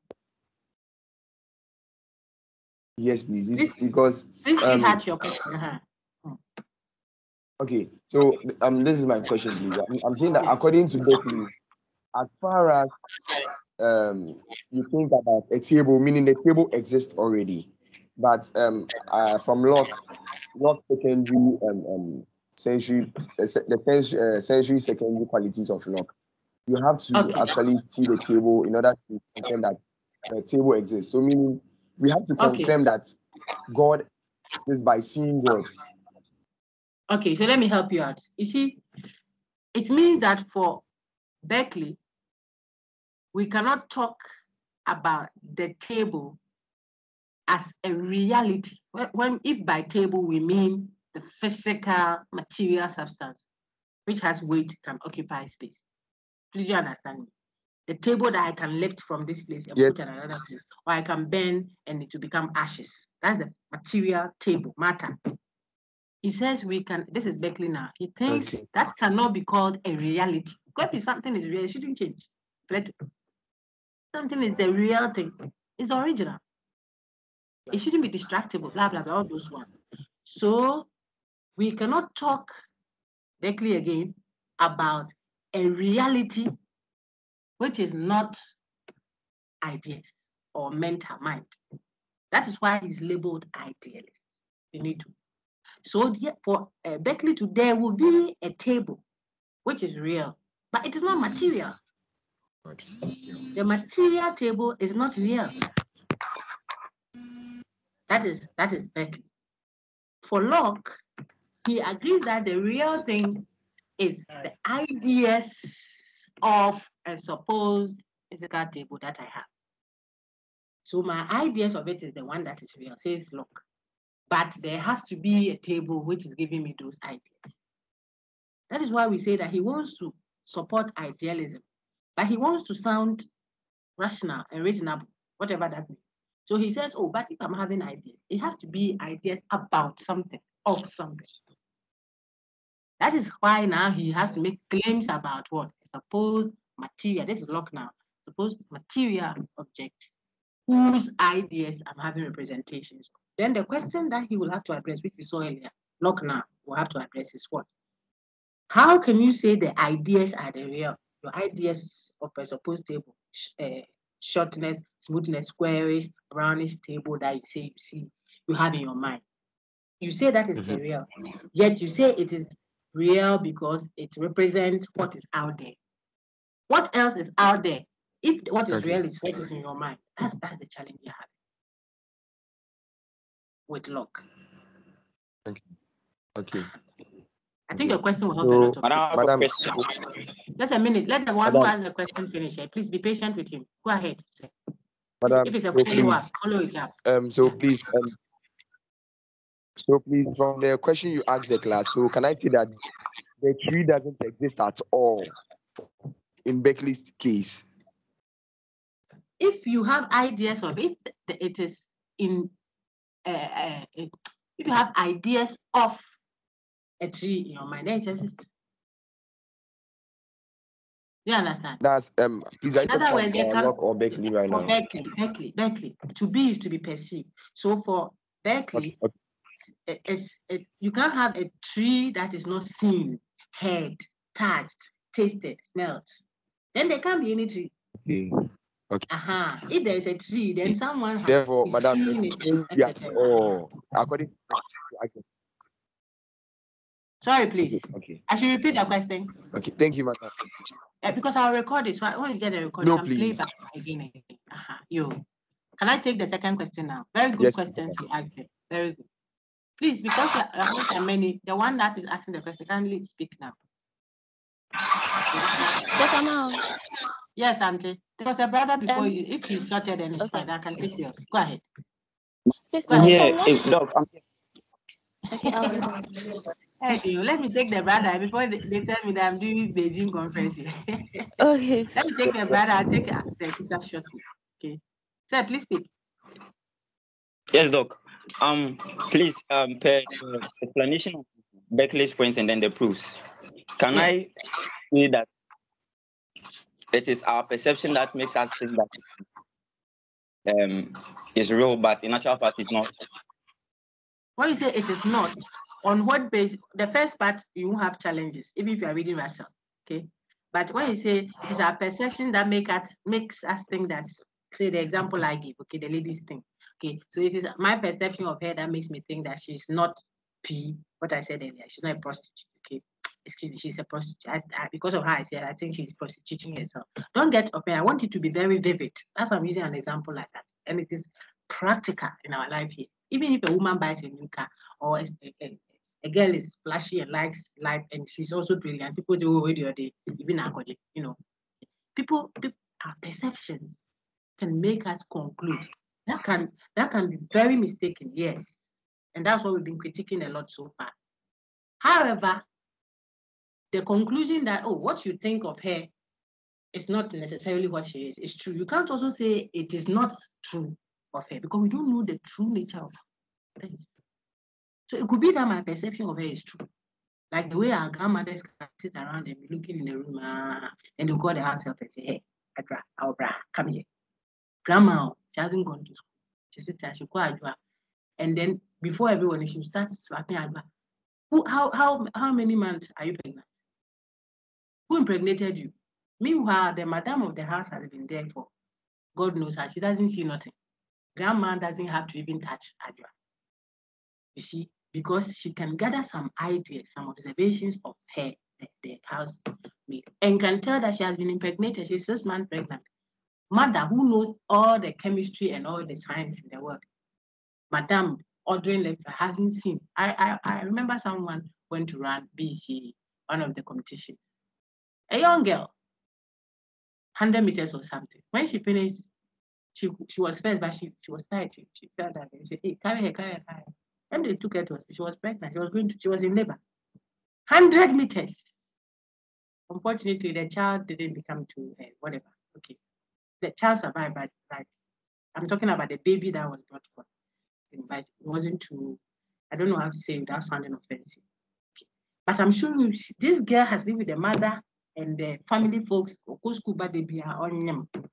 Teenager. She ran 100 meters. It is the 100 meters that when she won the race and she fell down, they told her, oh, exhaustion, the normal thing. They took her to hospital. They said she's pregnant. It is labor. The child came before its time, maybe 7 months or so. So they forced the baby out, but the baby didn't. She's still living, I'm told, but okay, it's okay. I hope you get it. I'm sure that I am Papa. Observation. So sometimes our ideas, our observation of the thing could also be true. That's the point I'm making. So see why Russell takes a middle line. You can't take fully idealist and say what you think of the person, you think that is what is the real. Maybe it's not the real. Yes, it's true. But the materialist or whoever thinks otherwise may also be right that perhaps my ideas of the thing, I'm talking now about Locke's kind of idealism, my ideas of it may truly represent what is there. The challenge we have is we all are struggling to grasp the true nature of something, the thing, the table. Okay, we are struggling to, if we knew the true nature, then we will be able to work. As soon as you know it, it will be tied to a knowing mind. That's it. As soon as knowledge comes, ideas are connected to the one observing. That's why when you slap me, I may cry. You slap another person, the person will laugh. I mean, the brother also keep slapping me. Oh, slap me again, sister. Because maybe he has another agenda to love you. So when you slap brother, slap is enjoying. Let our brother, another friend, come and slap me and see if he will be laughing about it like that. Okay, so we can go round. Go ahead of myself a little because you are reading and I'm inspiring you to read and get some of the nuggets to help you understand that. But your question is answered. So we cannot say what we know of a person cannot, see the language, cannot be the person's true nature. No, it could be. But it could not be true. So we say that we may never know the true nature of the person. But we have to be careful not to think that our impressions, our perceptions of that thing, of that person, necessarily is the thing's what nature. We want to plead for caution here. Yet we can't also say that you are just having perceptions of me. What you think of me cannot be what I am. It could be. It could be that. It could be that we can see it like the grandma can see it vividly. People can see it. She's seeing the true nature, and that's what she's saying. It could be both ways. All right. Very good question. Sister, ask yours. Thank you, Doc. Most welcome. Well done. I think I'm impressed with the class. Tell your friends that because of the way you people participated and engaged very well, I will not punish those who didn't join online. Okay, but subsequently they should do. But a huge number didn't do, and it's not good. Please ask your question, my dear sister. Okay, Dr. Maltese, I wanted to understand something. Yes. Both Locke and Berkeley agree that the mind makes up the things that we see, or the things that we see are in our mind. Does that mean that they're trying to say that it's not necessary, like it's our mind that gives identity to the things that we picture as it? So it means that if one decides to suddenly call a table a chair, then automatically it changes its identity and becomes what we think it is, or what our mind has made it to be. Okay, so let me clarify. Not exactly that. Even the premise on which we are building the argument didn't work well, from what you said. I didn't want to interrupt you. So you're not saying that the idealist says it's my mind that makes up the things. That's a different statement. An idealist view is saying that what really exists, not the label we are giving it in this world, but what really exists. You see, we have African, USA, Black person, Arabic, this. But we are human beings. We are one. We are one. But look at the label. Some are these slaves. Some are called this religious differences. If you like, take knife and plug it into my heart and see if I won't die the same way that whoever you label differently. So the labels are not what we are dealing with. We are dealing with the essence. Remember, it's a build-up to the level 100 discussion we've had. We are just topping up and topping up. So what? What is the discussion? What really exists for the idealist? A typically consistent idealist like Berkeley. Now that you know him, I can reference him. His position is a more consistent idealist position than Locke, who wants to subscribe to the idealist view of reality. When it comes to how can I talk about a reality other than what I know of it? If I say this one I have handled, that's our reference for. Yes, what I have handled. What we have seen, what we have handled is what we are telling you. It's not something someone said it to. I felt it. Sometimes you say, that's a tree expression, a kind expression. It means I am lying in the soup, literally. I'm lying in the soup. If I'm a fish lying in the soup, I'm lying inside. It's on fire boiling, and I can feel the heat. You are sitting somewhere and say, oh, that's for men, this was for lecturers, they are like that, they will change. You know how the course is treating me. Means hide it. Something like that, okay? Once a person speaks, that he's speaking something about how I am acquiring the quality. So here, it is not the label, but the quality here means the idea of hotness, coldness, the shape, the texture. You just sit on that, oh, I want to buy a sofa for my lady. Please pick one. Then the attendant says, oh, this is good. You should buy this. The guy is taking it out. The lady walks in and says, I don't like that kind of a chair. If you are buying it for me, that this one is not. They say, why? Say, it's not smooth. I want a very smooth one. Then the attendant says, oh, but this is smooth. Are you the one going to sit on it? Is he your boyfriend or your wife or husband?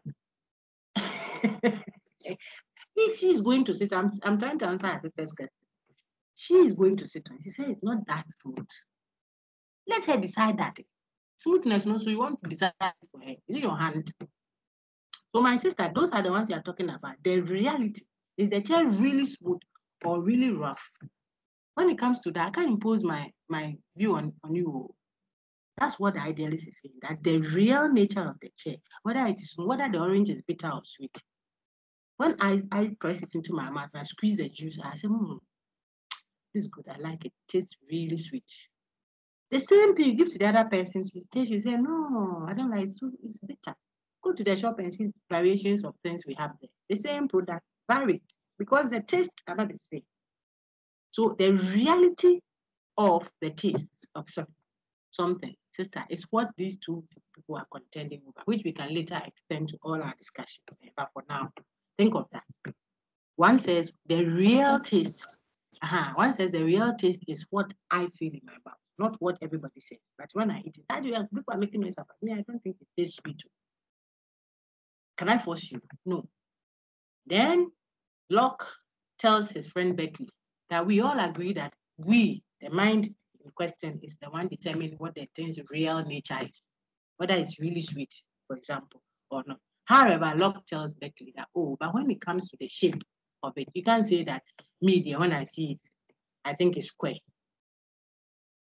Because that is what I think. Then Berkeley says, no, but when it comes to even the size, it is also dependent on who is seeing it, who is touching it, who is tasting. And I'll give you an example. And I started that the first lecture when I was under the tree. I told you, if you are standing in front of the W I've written down, capital W I've written down, when you stand in front of it, you will see capital M. When I am standing in front, so I will see W, yes. But you at the opposing view will see what? You at the opposing view will see capital M. Who is right and who is wrong? This is the size or the shape, I think, the shape of the object, which is supposed to be fixed primary per Locke's argument, and therefore doesn't depend on the observer. But Locke tells him that, look, even that, Berkeley tells Locke that even that also depends on what the observer. The texture also depends on the observer. The position, if you are in front, you will see that the person starting next to you is second, isn't it? But when I'm counting from behind, the position, if we are 10 in a queue, I wish we were in class, or maybe during our discussion time in person, I can do some scenarios for you to help you understand it. If you count from the right side, there are 10 strokes on the board, numbered 1 to 10, so from left all the way to right, 1 to 10. From 1, then 1 after it will be the second position. If you were counting from 10 all the way up, that would be the 9th position. It will be relative to where you are counting from. People will try to say, when you get there, you look at, when you get there, there will be a car at the right side of that road. What if I'm coming from the opposite direction? What kind of direction have you given? It's relative. So Berkeley is telling Locke that even that, apart from taste, color, what have you, which we think are subjective, even the size and the shape and the position, the texture, all those together are subjective. It depends on the subject's relation to the supposed object there. So the real nature of it will be what the subject thinks of that object, not something out there. The aeroplane up there, if you are up looking down, will buildings look as big as they are and overwhelmingly big? Look at the skyscrapers we have. Are they that big when you are in the aeroplane there? So the person in the aeroplane doesn't even see your skyscraper that you are blowing your horns over or about. Relative, if he's observing, you won't see it. It's so tiny, little, like matches box. Imagine if God is up there, like we believe, how he will see the earth. What is man that he will even be mindful of us? Now comes my preaching. Okay, so that's the point. It's relative, dependent on where the person is located. So our friend now comes to dissolve everything, and I think we have to end now. I already took some few minutes of your time. Okay, he wants to put all together. So look at the current slide on the screen. Hey, you didn't let Ben what someone we do. Don't worry, the mark is already given. Matter is rendered what? Meaningless. That's the second one. We don't now have to talk about matter again as a reality that exists. What exists will be our ideas of a supposed reality for Locke, or our ideas of nothing beyond that. What is real is our ideas. Even if there's no table there, but I'm having a sensation, I'm thinking of some table coming to hit me. The psychological issues that some people have, it comes from there. When you enter the room, you don't see anything, but the person is feeling some heaviness in their mind. It is so real to them. You are thinking, you are looking around, but there's nothing in this room where the person feels it. It is real to you. You say it's not real because you can't see a physical table. Who told you that the real is the physical? This is a defense I've made for the materialist, okay? And so Berkeley, our lady mentioned it well, that's the word, the pronunciation. Berkeley would say there is no need to talk about matter or make a case to find out how you can defend matter because we haven't even mentioned matter if we go by his argument. Then look at them. We have 2 slides left. what you haven't experienced cannot even be conceived. To experience, look at that, you cannot conceive something which you have not experienced. It won't make meaning to you. It is what you have experienced that will be conceived. Wow. Just before you conceive of any such, you would have already experienced its various qualities. In your mind's concern, when we say that, it doesn't mean you have to physically see it or engage it before. Your mind will create it. And as it is creating, you are seeing, hearing, touching it in your mind. I told you, city campus folks, you can think of a brother, a kind of model of a, hey, these examples that I like that. But those are the ones that stick. If you are thinking of an ideal guy, sister, and you are hoping that God will bless you with such a guy. See, your minds are maybe all biceps, not what triceps, not what all the steps. Has this height, has this. You are creating it in your mind, and that is the experiencing. If you haven't conceptualized it that way, it won't be meaningful. So your conception of it is as a result of what you're experiencing of it. I hope I brought it out well. If not, play back again. Let's hope you get it. What hasn't been experienced cannot even be conceived. As you are conceiving and you are experiencing it. I gave a scenario with I saw a man that has the wings of an eagle and the 4 faces. One side of the face is like a bird, another is very almost inconceivable in our world. But the man was recounting it. I said that in the City Campus video, this discussion. So you can play that and see how the unexperienced is considered inconceivable. As for the inseparability of primary and secondary qualities, we have discussed that. He doesn't separate the two. He thinks both, consider, things both are ultimately secondary qualities. And then he also thinks they are all relative. I've stressed on the relativity. I think what I should add is that the primary quality and the secondary qualities for him shouldn't be separated. You can't have a tasteless, shapeless orange, for example. They come together. So those that you call primary and those that you call secondary all come together at once. You can't have a textureless square table. If it is a square table, that's a primary quality square table. Then at the same time, it will have a texture. So the shape, the texture, the quality, what's the other one? The size, the weight, etc. all come together. So there's no point labeling some qualities primary and others secondary. I hope that we are able to meet, God willing, tomorrow.